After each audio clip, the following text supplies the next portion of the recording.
Welcome to எஸ்கேடிஎன்பிசி class. இன்றைக்கி நம்ம என்ன பார்க்க போகிறோம் அப்படின்னா, இந்திய அரசியலமைப்பில் இந்திய நீதித்துறை பற்றி பார்க்க போகிறோம்.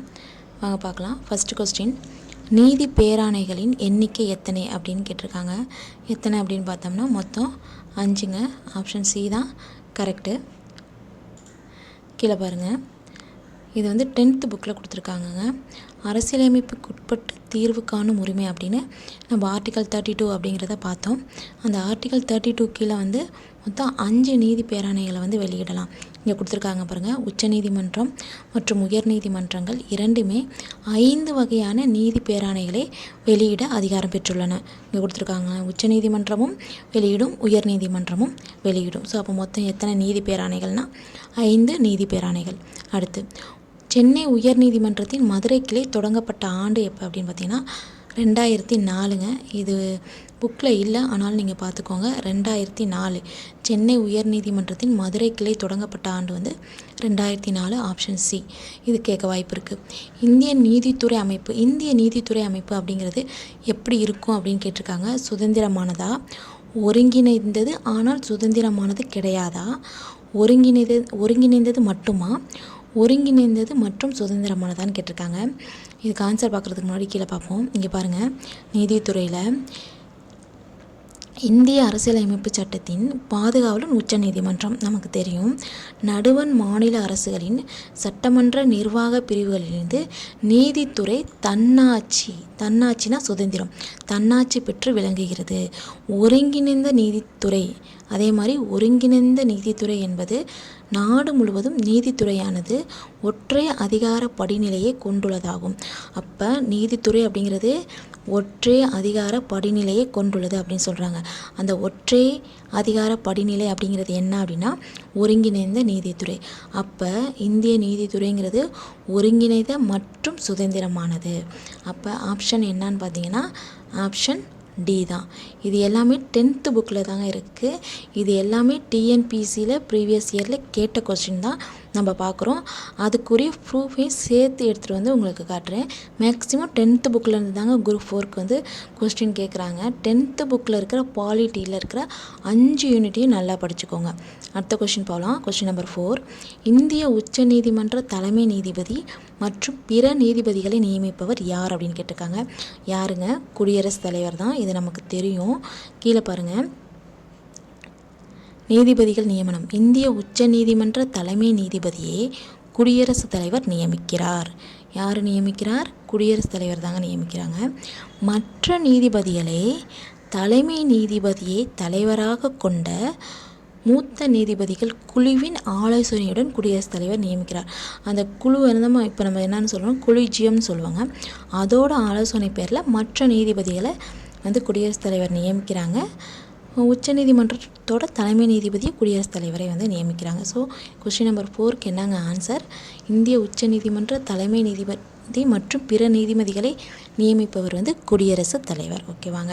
அடுத்த கொஸ்டின் போகலாம். கொஸ்டின் நம்பர் 5, உச்ச நீதிமன்றத்தின் தற்காலிக தலைமை நீதிபதியை யார் நியமனம் செய்கிறார் அப்படின்னா உச்ச நீதிமன்றம்னு வந்துட்டாலே குடியரசுத் தலைவர் தான்.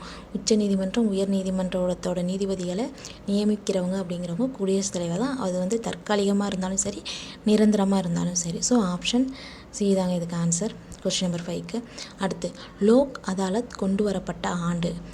இதுக்குரிய ஆன்சர் 12th புக்கில் இருக்குங்க. 12th பாலிட்டி புக்கில் இருக்குது. அதில் வந்து மீள்பார்வைன்னு கொடுத்துருப்பாங்களா, அதில் இருக்குங்க. இங்கே பாருங்கள், இது ஒரு மக்கள் நீதிமன்றம். லோக் அதாலத் அப்படிங்கிறது என்னென்னா ஒரு மக்கள் நீதிமன்றம்னு சொல்கிறாங்க. லோக் அப்படிங்கிறதுக்கு என்ன பேர் அப்படின்னா மக்கள்னு பேர். அதாலத் அப்படிங்கிறதுக்கு என்ன பேர் அப்படின்னா அதாலத் அப்படின்னா என்ன பேர் அப்படின்னு பார்த்தீங்கன்னா நீதிமன்றத்தையும் குறிக்குது. ஸோ இது வந்து மக்கள் நீதிமன்றம். இது எப்போ ஆரம்பிச்சிருக்காங்கன்னு பாருங்கள். 1987ஆம் ஆண்டு சட்டப்பணிகள் ஆணையர் சட்டத்தின்படி, எந்த சட்டத்தின்படி? சட்டப்பணிகள் ஆணையர் சட்டத்தின்படி ஏற்படுத்தப்பட்டது. இது நிலுவையில் உள்ள வழக்கு சம்பந்தப்பட்ட இரு தரப்புக்கும் இடையே சமரச தீர்வு ஏற்படுத்துவதாகும். ஓகேவா? 2 பேரையும் கூப்பிட்டு ஒரு சமரச தீர்வு ஏற்படுத்தி வரதுக்கு தான் இந்த லோக் அதாலத் அப்படிங்கிறத வந்து கொண்டு வந்திருக்காங்க. எப்போ கொண்டு வந்திருக்காங்க அப்படின்னு பார்த்தீங்கன்னா 1987 கொண்டு வந்திருக்காங்க. இதை வந்து நம்ம மக்கள் நீதிமன்றம்னு சொல்லுவாங்க. இந்த கொஸ்டின்லாம் கேட்குறதுக்கு வாய்ப்பு ஜாஸ்தியாக இருக்குங்க. ஸோ லோக் அதாலத் கொண்டு வரப்பட்ட ஆண்டு அப்படின்னு பார்த்தீங்கன்னா ஆப்ஷன் பி 1987. இதை வந்து விரைவு நீதிமன்றம் அப்படின்னு சொல்லுவாங்க. இதையும் பார்த்துக்கோங்க. லோக் அதாலத் என்னன்னு சொல்லலாம், விரைவு நீதிமன்றம், மக்கள் நீதிமன்றம். எந்த சட்டத்தின்படி கொண்டு வந்திருக்காங்கன்னா சட்டப்பணிகள் ஆணையர் சட்டத்தின்படி கொண்டு வந்திருக்காங்க. ஓகேவாங்க. அடுத்த கொஸ்டின் வாங்க. Question number 7. மகாராஷ்டிரா மற்றும் கோவாக்கான பொது நீதிமன்றம் எது அப்படின்னா மகாராஷ்டிராவோட அந்த தலைநகரத்தில் தாங்க மும்பை நீதிமன்றம் தான் மகாராஷ்டிரா மற்றும் கோவாக்கான பொதுவான நீதிமன்றம். இதை பார்த்துக்கோங்க, கேட்குறதுக்கு வாய்ப்பு இருக்குது. நம்ம 10th புக்கில் என்ன கொடுத்துருக்காங்க அப்படின்னு பார்த்தீங்கன்னா இப்போ வந்து ஒவ்வொரு மாநிலத்துக்கும் ஒரு உயர் நீதிமன்றம் இருக்கணும் அப்படிங்கிறது நம்ம அரசியலமைப்பில் சொல்லியிருக்காங்க. ஆனால் 7வது சட்ட திருத்தத்தில் படி 1956 2 மற்றும் 2ற்கு மேற்பட்ட மாநிலங்கள் யூனியன் பிரதேசங்களுக்கென்று ஒரு பொதுவான உயர் நீதிமன்றம் நிறுவ நாடாளுமன்றம் வந்து அங்கீகாரம். ஸோ வந்து 7வது சட்ட திருத்தம் பண்ணி 2 மாநிலங்கள் ஒரு யூனியன் பிரதேசத்துக்கு ஒரு பொதுவான நீதிமன்றம் இருக்கலாம் அப்படின்னு சொல்லிட்டாங்க. எப்போனா 1956 7வது சட்ட திருத்தம். அதுபடி பஞ்சாப், ஹரியானா, யூனியன் பிரதேசமான சண்டிகர் இதிலெல்லாம் வந்து சண்டிகரில் உள்ள உயர்நீதிமன்றத்தை வந்து பொதுவாக வச்சுருக்காங்க. பஞ்சாப், ஹரியானா, அப்புறம் சண்டிகரில். அதே மாதிரி சண்டிகரில் உள்ள உயர்நீதிமன்றம். அதே மாதிரி கவுஹாத்தியில் இருக்கிற உயர்நீதிமன்றம் வந்து 4 வடகிழக்கு மாநிலங்களுக்கு வந்து பொதுவாக இருக்குது. கவுஹாத்தியில் உள்ளது என்னென்னா அசாம், நாகாலாந்து, மிசோரம், அருணாச்சல பிரதேசம். இதுகளுக்கு வந்து பொது நீதிமன்றமாக கவுஹாத்தியில் இருக்கிற நீதிமன்றம் வந்து இருக்குதுங்க. ஆனால் டெல்லி வந்து ஒரு மாநிலம் கிடையாது, ஆனாலும் அதுக்கு ஒரு சொந்தமாக ஒரு உயர் நீதிமன்றம் இருக்குது. ஸோ இதை பார்த்துக்கோங்க. இந்த கொஸ்டின்லாம் கேட்குறதுக்கு வாய்ப்பு இருக்குது. பஞ்சாப், ஹரியானா, அப்புறம் சண்டிகர் யூனியன் பிரதேசத்தில் இருக்கிற நீதிமன்றத்துக்கு வந்து பொதுவான நீதிமன்றம் எது அப்படின்னு பார்த்தா சண்டிகரில் உள்ள நீதிமன்றம். அப்புறம் கவுஹாத்தியில் இருக்கிற உயர் நீதிமன்றம் வந்து வடகிழக்கு மாநிலமான அஸ்ஸாம், நாகாலாந்து, மிசோரம், அருணாச்சல பிரதேசத்துக்கு வந்து பொதுவான நீதிமன்றமாக இருக்குது. டெல்லி வந்து தனக்குன்னு ஒரு தனியான ஒரு நீதிமன்றத்தை வச்சுருக்கு. உச்ச நீதிமன்றமும் டெல்லியில் தாங்க இருக்குது. இந்த கொஸ்டின் நீங்கள் பார்த்துக்கோங்க. மகாராஷ்டிரா மற்றும் கோவாக்கான பொதுவான நீதிமன்றம் எங்கே இருக்குது அப்படின்னா மும்பை உயர் நீதிமன்றம். ஓகேவா, பார்த்துக்கோங்க. அடுத்து கொஸ்டின் நம்பர் 8. உச்சநீதிமன்ற நீதிபதிகளை குடியரசுத் தலைவர் யாருடைய ஆலோசனையின் பேர் நியமிக்கிறார்? மேலே தாங்க பார்த்தோம். தலைமை நீதிபதிகள் தலைமையிலான நீதிபதிகள் குழு, கொலிஜியம்னு பார்த்தோமா. அதாவது உச்ச நீதிமன்ற தலைமை நீதிபதியை வந்து குடியரசுத் தலைவர் வந்து நியமனம் பண்ணிடுவாங்க. பட் மீதி இருக்கிற நீதிபதிகளெல்லாம் வந்து யாரோட ஆலோசனையின் பேரில் வந்து அவங்க வந்து நியமிக்கிறாங்க அப்படின்னா தலைமை நீதிபதிகள் தலைமையிலான நீதிபதிகள் குழு. ஓகேவா, ஆப்ஷன் பி. மேலே தான் நம்ம ஏற்கனவே பார்த்துருக்கோங்க, 10th புக்லேயே இருக்குது. அடுத்து இந்தியாவின் மிகப்பெரிய உயர் நீதிமன்றம் எது அப்படின்னு பார்த்தீங்கன்னா ஆப்ஷன் சி, அலகாபாத் உயர் நீதிமன்றங்க. இந்த கொஷினுக்குரிய ஆன்சர் வந்து 8th புக்கில் இருக்குங்க. நம்ம பார்க்குறது எல்லாமே டிஎன்பிசியில் ப்ரீவியஸ் இயரில் கேட்ட கொஸ்டின் தான். இதுக்குரிய ஆன்சர் பார்த்திங்கன்னா இந்தியாவின் மிகப்பெரிய உயர் நீதிமன்றம் எங்கே இருக்குது அப்படின்னு பார்த்திங்கன்னா அலகாபாத் உயர் நீதிமன்றம். இது 8th புக்கில் இருக்குது. இங்கே பாருங்கள், கல்கத்தா உயர் நீதிமன்றம் நாட்டின் மிக பழமையான நீதிமன்றம். ஓகேவா, இது 1862ஆம் ஆண்டு நிறுவப்பட்டது. அதே சமயம் அலகாபாத் உயர் நீதிமன்றம் நாட்டின் மிக பெரிய நீதிமன்றம். ஓகேவா, நாட்டின் மிகப்பெரிய நீதிமன்றம் அலகாபாத் நீதிமன்றம். மிக பழமையான நீதிமன்றம் கல்கத்தா நீதிமன்றம். எப்போ ஆரம்பிச்சிருக்காங்கன்னா 1862. ரொம்ப இம்பார்ட்டன்ட் கொஸ்டின் தான், நல்லா பார்த்துக்கோங்க. 8th ஸ்டாண்டர்ட் புக்கில் இருக்குதுங்க. ஸோ இந்தியாவின் மிக பெரிய நீதிமன்றம்னு கேட்டாங்கன்னா அலகாபாத் உயர் நீதிமன்றம். ஓகேவாங்க. அடுத்த கொஸ்டின் போகலாம். Question number 10. இந்திய அரசியலமைப்பின் எந்த சரத்து ஒவ்வொரு மாநிலத்திற்கும் ஒரு உயர் நீதிமன்றம் இருக்க வேண்டும் என கூறுகிறது அப்படின்னா ஆர்டிக்கல் 214ங்க. இது வந்து 10th புக்கில் இல்லை, ஆனால் வந்து எப்படி கொடுத்துருக்காங்க அப்படின்னு பார்த்தீங்கன்னா பகுதி 4ல் மாநில அரசை பற்றி சொல்லுது. பகுதி 4ங்கிறது பகுதி 6ங்கிறது மாநில அரசை பற்றி சொல்லுது. அது எந்தெந்த ஆர்டிக்கல்னு பார்த்தீங்கன்னா 152 to 237. இது வந்து மாநில அரசு, சட்டமன்றம், நிர்வாகம், நீதித்துறை. இதில் நீதித்துறை வந்து எந்த ஆர்டிக்கல்லேருந்து எந்த ஆர்டிக்கல் வரைக்கும் ஆரம்பிக்கும் அப்படின்னா 214லேருந்து 237 வரைக்குங்க. ஸோ இதில் ஃபஸ்ட்டு அந்த நீதித்துறையில் ஃபஸ்ட்டு ஆர்டிக்கல் 214 தான். இந்த 214 தான் என்ன சொல்லுது அப்படின்னா இந்திய அரசியலமைப்பின் ஒவ்வொரு மாநிலத்திற்கும் ஒரு உயர் நீதிமன்றம் இருக்க வேண்டும் அப்படின்னு சொல்லுதுங்க. ஓகேவா, பார்த்துக்கோங்க நல்லா. பகுதி 6ல் மாநில அரசை பற்றி சொல்கிறதுல 152 237 வரைக்கும் ஆர்டிக்கல் சொல்லுது. அந்த ஆர்டிக்கலில் 214லேருந்து 237 வரைக்கும் நீதித்துறையை பற்றி சொல்லுது. அந்த நீதித்துறையில் ஃபஸ்ட்டு ஆர்டிக்கல் 214 அப்படிங்கிற ஆர்டிக்கல் தான் ஒவ்வொரு மாநிலத்துக்கும் ஒரு உயர்நீதிமன்றம் இருக்கணும் அப்படிங்கிறத சொல்லுதுங்க. ஓகேவாங்க. அடுத்த கொஸ்டின், பின்வருவனவற்றுள் எது அரசியலமைப்பின் பாதுகாவலன் அப்படின்னா நம்ம ஏற்கனவே பார்த்துருக்கோம், உச்ச நீதிமன்றம் தான் அரசியலமைப்பின் பாதுகாவலன். Option D. அடுத்து, நீதித்துறை செயல்பாட்டு முறை என்ற கூற்று அறிமுகப்படுத்தப்பட்டது டேஸில் எதில் அப்படின்னு கேட்டிருக்காங்கங்க. இந்த கொஸ்டின் அப்படியே 12th கொடுத்துருக்காங்க. 12th பாலிட்டில் யூனிட் 4 கொடுத்துருக்காங்க. ஒரு பாக்ஸ் கண்டென்ட்டு, இதை நல்லா பார்த்துக்கோங்க. நீதித்துறை செயல்பாட்டு முறை. மாறிக்கொண்டிருக்கும் ஒரு சமூகத்தில் நீதித்துறை மேற்கொள்ளும் வீரியமிக்க செயல்பாடுகள் தான், அதாவது நீதித்துறை மேற்கொள்ளும் வீரியமிக்க செயல்பாடு தான் என்னன்னு சொல்கிறாங்க அப்படின்னா நீதித்துறை செயல்பாட்டு முறை அப்படின்னு சொல்கிறாங்க. இது அமெரிக்காவில் 1947ஆம் ஆண்டு ஆர்தர் சன் சிங்கர் ஜூனியர், இவர் பேரையும் கேட்க வாய்ப்பு இருக்குங்க. 1947 ஆர்தர் சன் சிங்கர் ஜூனியர் என்பவர் உச்ச நீதிமன்றம் 1947 என்று தலைப்பிடப்பட்ட கட்டுரை ஒன்றில் எதில் இந்த வார்த்தையை சொல்லியிருக்காரு அப்படின்னா உச்ச நீதிமன்றம் 1947 அப்படிங்கிற ஒரு கட்டுரையில் நீதித்துறை செயல்பாட்டு முறை ஜுடிஷியல் ஆக்டிவிசம் அப்படிங்கிறத சொல்லியிருக்காரு.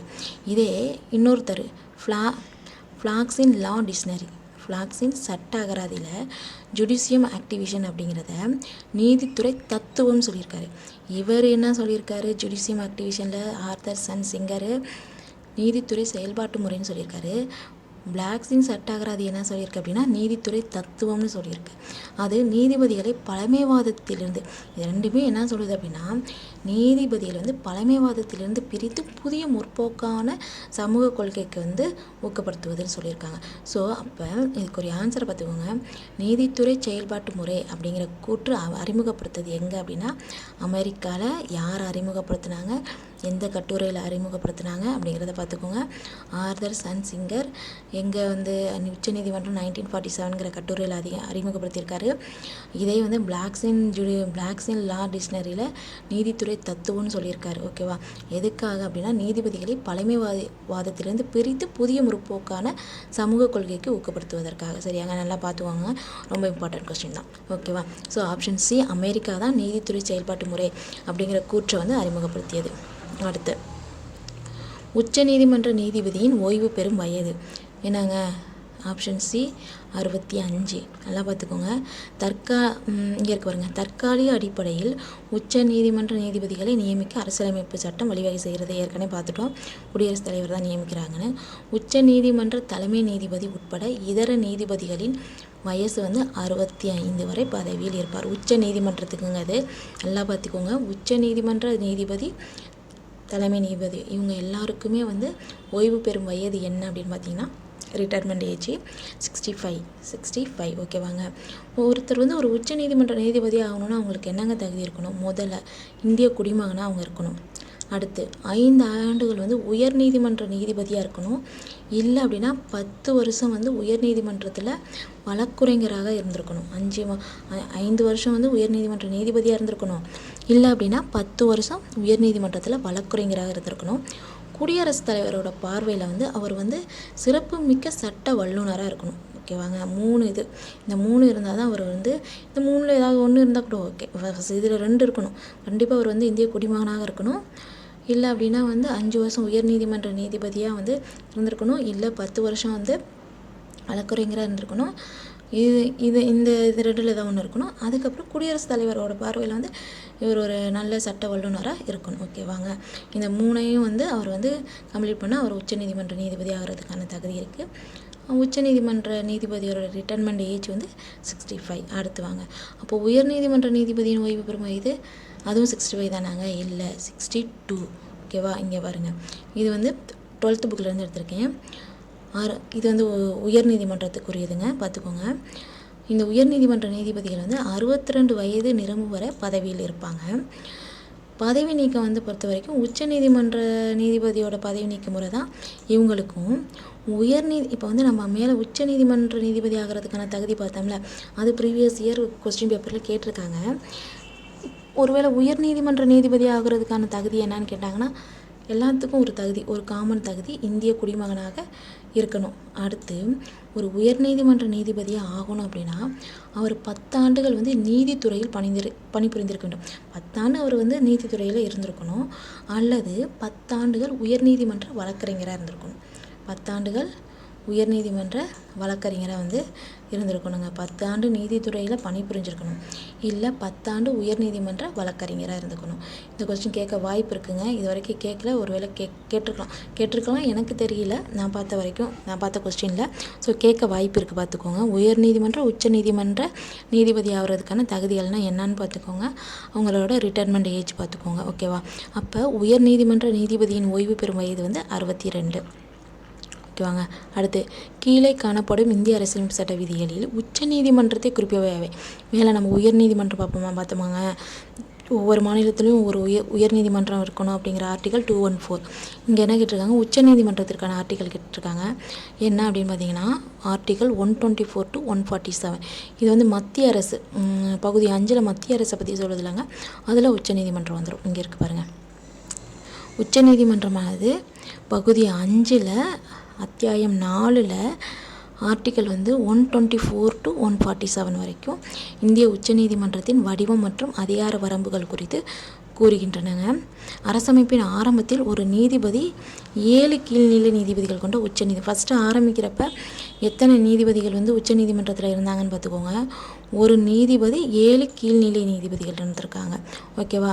இந்த எண்ணிக்கை வந்து அதிகரிக்கவும் நாடாளுமன்றத்திற்கு அரசமைப்பு அதிகாரம் கொடுத்துருக்கு. இதை நீங்கள் வந்து இன்க்ரீஸ் பண்ணிக்கலாம் அப்படிங்கிறத இந்திய அரசியலமைப்பு நாடாளுமன்றத்திற்கு அதிகாரம் கொடுத்துருக்கு. அதன்படி 2008 வந்து எவ்வளோ பேர் இருந்தாங்க அப்படின்னா 30 இருந்துச்சு. இப்போ 2009 எத்தனை பேர் இருக்காங்க அப்படின்னா 34 நீதிபதிகள், தலைமை நீதிபதிகள் உட்பட. தலைமை நீதிபதிகள் உட்பட 2008 30 பேர் இருந்திருக்காங்க. 2019 34 பேர் இருக்கிறாங்க. ஓகேவா? தலைமை நீதிபதிகள் உட்பட. பார்த்துக்கோங்க, கேட்க வாய்ப்பு இருக்குது. ஃபஸ்ட்டு ஆரம்பத்தில் வந்து ஒரு தலைமை நீதிபதி 7 கீழ்நிலை நீதிபதிகள். ஓகேவா? 1+7.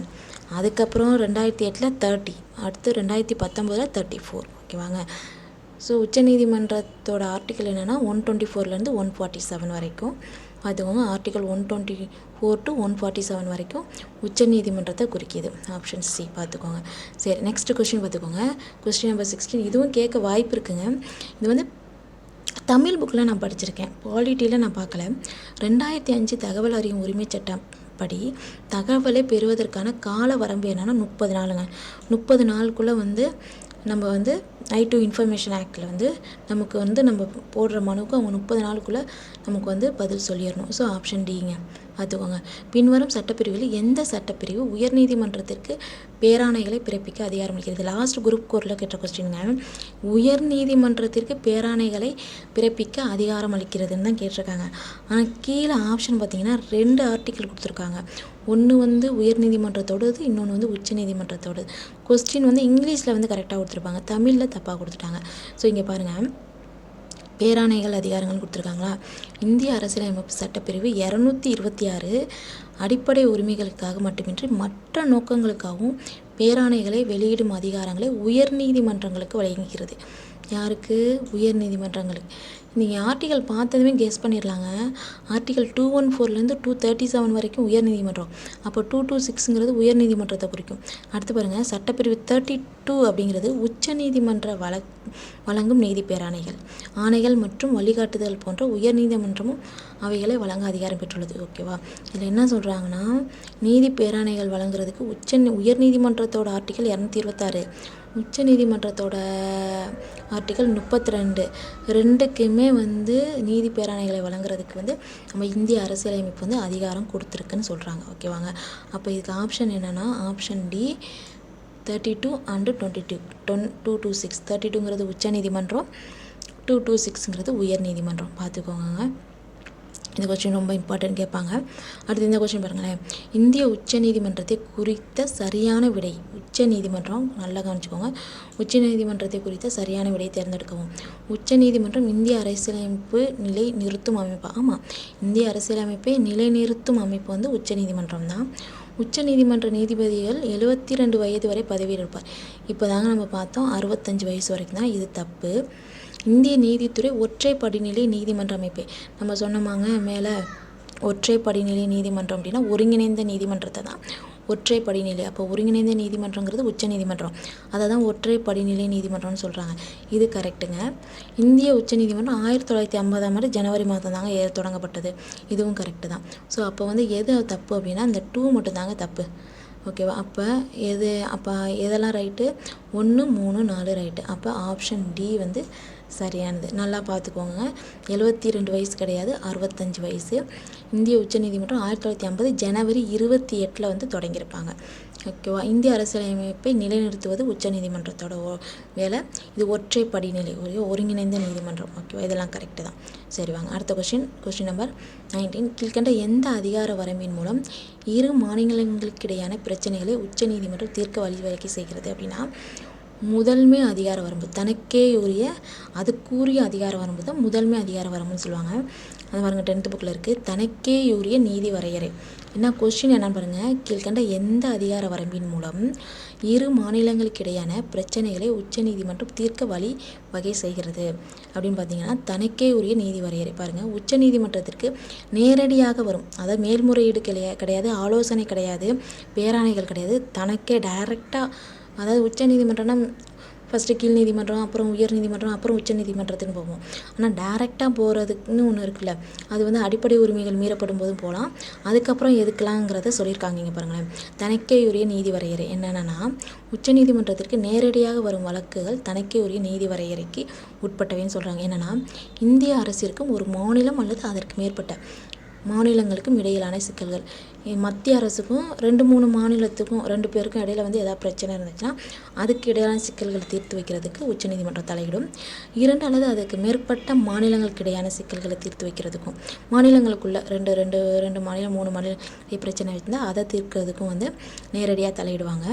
அடிப்படை உரிமைகளை நடைமுறைப்படுத்துவது தொடர்பாக எழும் சிக்கல்கள், இதுக்கும் வந்து உச்சநீதிமன்றம் தலையிடும். அப்போ இந்த 3, இந்திய அரசுக்கும் மாநிலத்துக்கும் வர பிரச்சனை, 2 மாநிலங்களுக்கு இடையில் வர பிரச்சனை, அடிப்படை உரிமைகளை வந்து நடைமுறைப்படுத்துகிறப்ப வரும் பிரச்சனை, இது எல்லாமே வந்து அதுக்கே உரிய நீதி வரையறையில் வரும். ஸோ இதான் இங்கே கேட்டிருக்காங்க. கீழ்கண்ட எந்த அதிகார வரம்பின் மூலம் இரு மாநிலங்களுக்கு இடையான பிரச்சனைகளை உச்சநீதிமன்றம் தீர்க்க. அப்போ 2 மாநிலங்களுக்கு இடையே உள்ள பிரச்சனைகள்னா அதுக்கே உரியது. அப்போ முதன்மை அதிகார வரம்பு. ஓகேவா? நீதி மறு ஆய்வு கிடையாது, அது நீதி சீராய்வுன்னுவாங்க, அது கிடையாது. நீதி சீராய்வான அதாவது ஒரு அதாவது நாடாளுமன்றம் வந்து ஒரு மசோதா தாக்கல் பண்ணி ஒரு சட்டத்தை இயற்றுனா அது வந்து நம்மளோட அடிப்படை உரிமைக்கு, நம்ம இந்திய அரசியலமைப்புக்கு வந்து எதிராக இருக்குது அப்படின்னு நீதிமன்றம் வந்து நினச்சிச்சு அப்படின்னா அதை நீதி மறுசீராய்வு செய்யலாம். அதான் நீதி மறுசீராய்வு. இது முதன்மை அதிகார வரம்பு. ஸோ இந்த கொஸ்டினுக்குரிய ஆன்சர் முதன்மை அதிகார வரம்பு. 2 மாநிலங்களுக்கு இடையுள்ள பிரச்சனையை தனக்கே உரிய நீதி வரையறைக்கு கீழே கொண்டு வந்துடும். ஓகேவாங்க? அடுத்த கொஸ்டின் போகலாம். இந்திய தலைமை வழக்கறிஞரை பற்றி பின்வருவற்றை கருத்தில் கொள்க. இவர் இந்திய குடியரசுத் தலைவரால் நியமிக்கப்படுகிறார். ஆமாங்க, இவர் இந்திய குடியரசுத் தலைவர். இவர் உச்சநீதிமன்றத்துக்கு தேவைப்படும் அதே தகுதிகள் இவருக்கும் உரிய. ஆமாம், உச்சநீதிமன்றத்திற்கு என்னென்ன தகுதியெலாம் இருக்கா அதே தகுதி இவருக்கு இருக்க வேண்டும். இவர் நாடாளுமன்றத்தில் ஏதாவது ஒரு அவையில் உறுப்பினராக இருக்க வேண்டிய அவசியம்லாம் கிடையாதுங்க. அடுத்து, பாராளுமன்றம் மூலம் இவர் பதவி நீக்கம் செய்யப்படுவார் கிடையாது. அப்போ 1, 2 மட்டும்தாங்க சரி. இது ஆன்சர் என்னென்னா 1 and 2 தான். இங்கே பாருங்கள், இதுக்குரிய ஆன்சர் பாருங்கள், இங்கே இருக்குது பாருங்கள். இந்திய அரசியலமைப்பு சட்டப்பிரிவு 76 இந்திய அரசின் தலைமை வழக்கறிஞரை நியமிக்க வழிவகை செய்ய. இவர் நாட்டின் உயர்ந்த சட்ட அதிகாரி. இவர் தான் இந்திய அரசின் தலைமை வழக்கறிஞரை கேட்பாங்க. அவருக்குரிய ஆர்டிக்கல் என்னன்னு கேட்பாங்க. ஆர்டிக்கல் 76. ஓகேவா? இவர் குடியரசுத் தலைவரால் நியமிக்கப்படுகிறார். இவர் யாரால் நியமிக்கப்படுகிறார்? குடியரசுத் தலைவர். உச்ச நீதிமன்ற நீதிபதியான தேவையான தகுதிகள் இவரும் கொண்டிருக்க வேண்டும். பார்த்தோமா, உச்ச நீதிமன்ற நீதிபதிகள் தேவையான தகுதிகள் இவரும் வந்து கொண்டிருக்க வேண்டும் அப்படிங்கிறது. அடுத்து பார்த்தோம், அவர் எந்த நேரத்திலும் குடியரசுத் தலைவர் பதவியிலிருந்து அகற்றப்படலாம். குடியரசுத் தலைவரால் தான் இவர் வந்து பதவியிலிருந்து அகற்றப்பட முடியும். அல்லது அவர் குடியரசுத் தலைவருக்கு அவரே பதவி விலகல் கிடைக்கும் கொடுக்கறதுனால அவர் பதவி விலகலாம். என்னென்னு பாருங்கள். 76 ஆர்டிக்கல் 76 வந்து இந்திய அரசின் தலைமை வழக்கறிஞரை பற்றி சொல்லுது. குடியரசுத் தலைவர் தான் அவரை நியமிக்கிறாரு. உச்சநீதிமன்ற நீதிபதியாக எல்லா தகுதியும் இவருக்கும் இருக்கணும். குடியரசுத் தலைவரால் தான் இவர் பதவி விலக முடியும். இல்லை குடியரசுத் தலைவருக்கு இவர் பதவி கடிதத்தை கொடுக்கறது மூலியம் இவர் பதவி விலகலாம். இவர் குடியரசுத் தலைவரால் குறிப்பிடப்பட்ட சட்ட விவரங்களின் மீது இந்திய அரசாங்கத்திற்கு ஆலோசனை வழங்குகிறார். குடியரசுத் தலைவர் ஏதாவது கேட்டாங்கன்னா இவர் வந்து ஆலோசனை வழங்குவார். இந்தியாவில் உள்ள அனைத்து நீதிமன்றங்களும் இவருக்கு வந்து இந்தியாவில் இருக்கிற எல்லா நீதிமன்றங்களையும் வழக்காடும் உரிமை வந்து இவருக்கு இருக்குது. நாடாளுமன்றத்தோட இரு அவைகளின் செயல்முறைகளிலும் பேசுவதற்கும் பங்கு கொள்வதற்கும் இவருக்கு உரிமை உண்டு. அதே மாதிரி நாடாளுமன்றத்தில் இரு அவைகளின் கூட்டத்திலேயோ அல்லது எந்த ஒரு கூட்டுக்குழு கூட்டத்திலேயோ வாக்களிக்கும் உறுப்பினராக இவர் இடம்பெறுவார். நாடாளுமன்ற உறுப்பினர் ஒருவருக்கு கிடைக்கக்கூடிய அனைத்து சலுகைகளையும் சட்ட விலக்களிப்புகளையும் இவர் வந்து பெறுகிறார். ஓகேவா, இவர் வந்து பெறுகிறார். ஓகேவாங்க. ஓகே, இப்போ நம்ம சொன்னதில் இங்கே இருக்கேன், இவர் நாடாளுமன்ற ஏதாவது ஒரு அவையில் உறுப்பினராக இருக்க வேண்டும்ங்கிறது கண்டிஷன் கிடையாது. அப்போ இதுவும் தப்பு தான். பாராளுமன்றம் மூலம் இவர் பதவி நீக்கம் செய்யப்படுறாருங்களா? இல்லை, குடியரசுத் தலைவர் மூலியமாக தான். அப்போ இந்த ரெண்டும் தாங்க கரெக்டு. ஆப்ஷன் ஏ தான் கரெக்டு, 1 and 2. ஓகேவாங்க. அடுத்து கொஸ்டின் நம்பர் 21. கீழ் வருவனவற்றுள் எவை உச்சநீதிமன்ற நீதிபதிகளுக்கு தேவையற்றது? ஓகேவா, எது தப்புன்னு கேட்டிருக்காங்க. ஓகேவா, not the requirement of the supreme court. இந்திய குடிமகனாக இருக்கணும். ஆமாங்க, இது வேணும் அவருக்கு. 1 அல்லது அதற்கு மேற்பட்ட உயர்நீதிமன்றங்களில் தொடர்ந்து 5 ஆண்டுகள் நீதிபதியாக இருக்கணும். ஆமாங்க, இருந்திருக்கணும். நம்ம ஏற்கனவே மேலே பார்த்தோம். 1 அல்லது அதற்கு மேற்பட்ட உயர்நீதிமன்றங்களில் 15 ஆண்டுகளுக்கு வழக்கறிஞராக, 15 ஆண்டுன்னு பார்த்தோமாங்க, 10 ஆண்டுகளுக்கு வழக்கறிஞராக இருக்கணும். அப்போ இதில் எது மட்டும்தான் தப்பு? 3 மட்டும்தான் தப்பு. ஓகேவா, அப்போ ஆப்ஷன் டி. ஓகேவா, இதாங்க ஆன்சரு. பார்த்துக்கோங்க, அவர் இந்திய குடிமகனாக இருக்கணும், 5 ஆண்டுகள் உயர்நீதிமன்ற நீதிபதியாக இருக்கணும், இல்லைனா 10 ஆண்டுகள் வந்து உயர்நீதிமன்ற வழக்கறிஞராக இருக்கணும். இங்கே 15 வருஷம்னு போட்டிருக்காங்க. ஸோ தப்பு. அடுத்து குடியரசுத் தலைவர் பார்வையில் சிறப்பு மிக்க சட்ட வல்லுநராக இருக்கணும். ஸோ ஆப்ஷன் டி தாங்க இதுக்கு ஆன்சர். ஓகேவாங்க.